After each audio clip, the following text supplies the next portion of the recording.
अस्सलाम वालेकुम। आज मैं सारे पाकिस्तानियों को पाकिस्तान के अंदर और पाकिस्तान के बाहर 14 अगस्त की मुबारकबाद देना चाहता हूँ। लेकिन उसके साथ साथ मैं आपसे एक दो चीजें भी पूछना भी चाहता हूँ, कहना भी चाहता हूँ कि क्या हम हकीकी तौर पे आज़ाद हैं?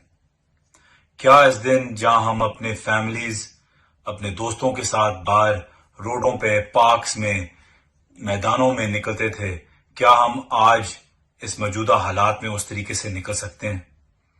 क्या हम एक पाकिस्तान का झंडा एक हाथ में हो और अपनी तहरीक का झंडा दूसरे हाथ में हो, क्या ये आज़ादी हमारे पास है? चाहे आप जिस तहरीक के हों, लेकिन ख़ास तौर पे इस मुल्क की सबसे बड़ी जो तहरीक है, इस मुल्क की सबसे बड़ी जो national grass root level party है, पाकिस्तान तहरीक इंसाफ, क्या हम आज़ादी से बगैर खौफ के निकल सकते हैं पाकिस्तान तहरीक इंसाफ के झंडे के साथ? ये चीज़ें अगर मुमकिन नहीं है तो फिर हमें पूछना चाहिए कि क्या हम हकीकी तौर पे आज़ाद हैं या नहीं।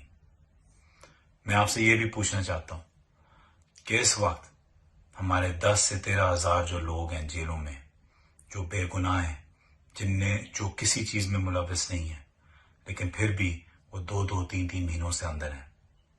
और आखिर में मैं आप लोगों को ये कहना चाहता हूँ कि मेरी तरफ से ये जो आज 14 अगस्त है, ये उन लोगों के लिए जो जेलों में है, और ख़ास तौर पे उस शख्स के लिए जो ना तो सिर्फ पाकिस्तान का सबसे बड़ा हीरो है और सबसे बड़ा नाम है, लेकिन पाकिस्तान का सबसे बड़ा लीडर भी है, इमरान खान, जिसने अपनी आज़ादी खो के आपकी आज़ादी के पीछे एक जेल के अंदर, एक 6 से 8 के कमरे के अंदर बंद हुए हमें।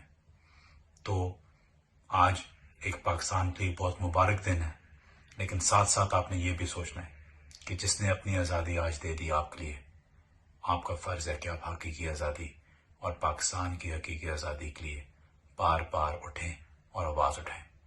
बहुत शुक्रिया। पाकिस्तान जिंदाबाद, पाकिस्तान पाइंदाबाद।